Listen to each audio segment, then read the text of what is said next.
आखिर नोट पर हिंदी में लिखा इसका क्या मतलब होता है और इस पर छपे उस नंबर का क्या मतलब होता है। कई सालों पहले जब ये कागजी नोट नहीं होते थे तब लोग कैसे कोई चीज को खरीदते या बेचते थे, ऐसे काफी हमारे माइंड में सवाल उठते होंगे। आज हम इन्हीं सवालों के जवाब जानेंगे और आखिर में कैसे कागज का नोट बनता है। तो चलिए शुरू करते हैं आज की इस वीडियो।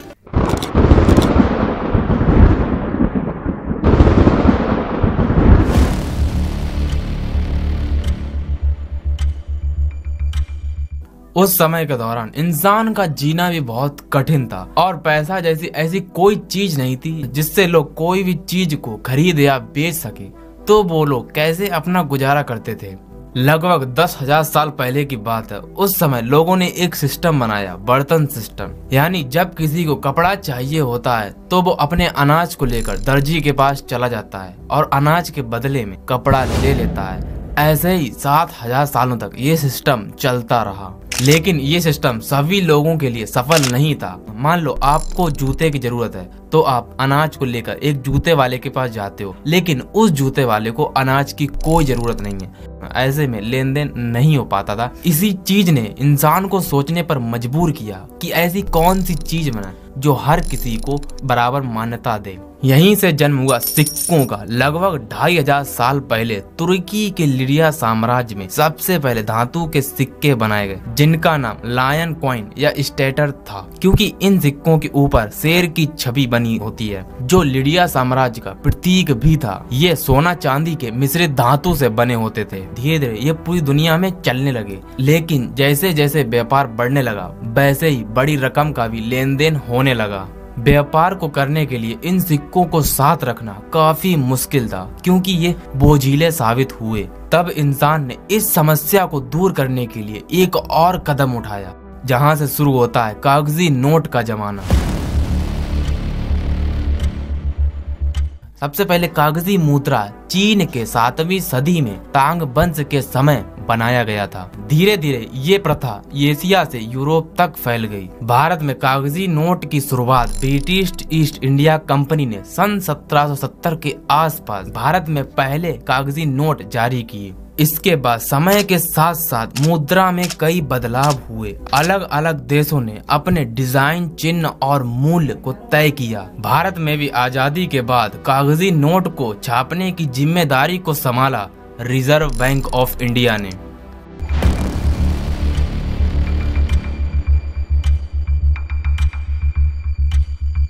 भारत में नोट छापने की जिम्मेदारी होती है रिजर्व बैंक ऑफ इंडिया की, यानी आरबीआई की। लेकिन आरबीआई खुद नोट नहीं छापती है, बल्कि इसके लिए देश भर में 4 करेंसी प्रिंटिंग प्रेस बनाई गई हैं। नासिक, मैसूर, देवास और साल्बोनी। सबसे पहला कदम होता है नोट छापने की डिजाइन की। नोट कैसा दिखेगा, इसका डिजाइन आरबीआई और भारत सरकार मिलकर तय करती है। किस नोट पर महात्मा गांधी की तस्वीर होगी, किस पर राष्ट्रीय प्रतीक यानी अशोक स्तंभ होगा, कौन से रंग होंगे और कौन से सुरक्षा फीचर लगाए जाएंगे, ये सब पहले से ही फाइनल किया जाता है। नोट का डिजाइन इतना आसान नहीं होता है। हर एक रेखा, हर एक रंग, हर एक निशान के पीछे एक कारण होता है, क्योंकि इसी से असली और नकली नोट में फर्क पता चलता है।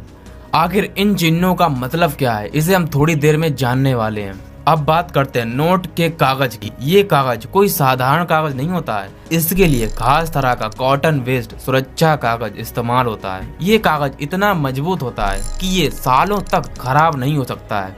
वाटर मार्क, सिक्योरिटी फाइबर्स और स्पेशल मार्क पहले से ही डाल दिए जाते हैं। भारत में ये कागज मुख्य रूप से 2 जगह पर बनता है। एक मध्य प्रदेश के होशंगाबाद और दूसरा कर्नाटक के मैसूर के पेपर मिल्स में बनता है। यानी नोट के बनने की शुरुआत यहीं से होती है। अब बात करें इस पर यूज होने वाली स्याही। नोट पर यूज होने वाली स्याही बिल्कुल अनोखी होती है। ये साधारण मार्केट में आने वाली इंक की तरह नहीं, बल्कि इसमें होती है कलर शिफ्टिंग इंक, यानी जो नोट के एंगल बदलने पर रंग बदलती हैं। फ्लोरोसेंट इंक जो यूवी लाइट में चमकती हैं। मैग्नेटिक इंक जिसे मशीनें पढ़ सकती हैं। ये सुरक्षा स्याही भारत के मैसूर में बनाई जाती है। इसके लिए कुछ खास केमिकल बाहर देशों से भी लाए जाते हैं। चौथे नंबर पर आता है प्रिंटिंग प्रोसेस। अब सबसे बड़ा और रहस्यमयी काम, नोट छापना। करेंसी प्रेस में विशाल मशीनों पर बड़े बड़े शीट्स पर एक साथ दर्जनों नोट छापते हैं। हर नोट पर लेयर बाय लेयर अलग अलग रंग और डिजाइन छपता है। इसके बाद इन शीट्स को काटा जाता है और हर नोट पर छपता है यूनिक सीरियल नंबर। यही नंबर हर किसी नोट को एक अलग पहचान देता है। पांचवें नंबर पर आता है जांच और पैकिंग। प्रिंटिंग के बाद हर एक नोट को मशीन चेक करती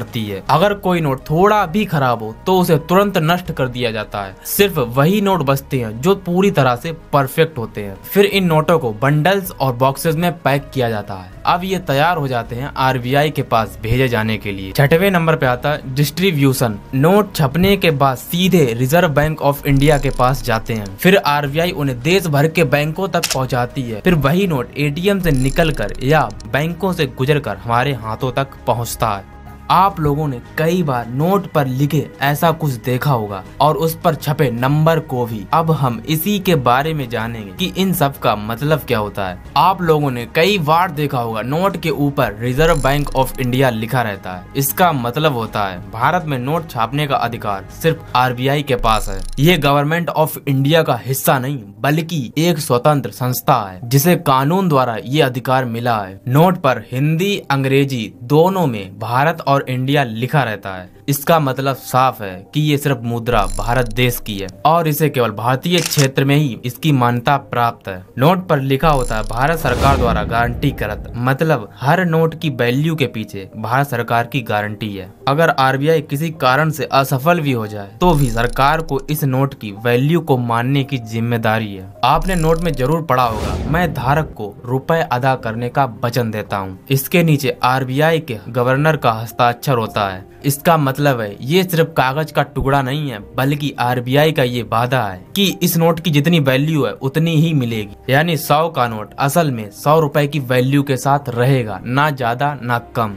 आपने नोट पर राष्ट्रीय प्रतीक अशोक स्तंभ के नीचे लिखा हुआ देखा होगा, सत्यमेव जयते। इसका मतलब होता है सत्य की ही हमेशा विजय होती है। यह हमारा भारत का राष्ट्रीय आदर्श वाक्य है और यह बताता है कि हमारी मुद्रा भी भारतीय संविधान और आदर्शों का हिस्सा है। हर नोट पर बड़ी और छोटी संख्या में उसकी वैल्यू लिखी रहती है, जैसे 100। यह साफ बताता है कि ये नोट किस कीमत का है। इसे हिंदी, अंग्रेजी और कई भारतीय भाषाओं में लिखा जाता है ताकि देश भर में हर व्यक्ति इसे समझ सके।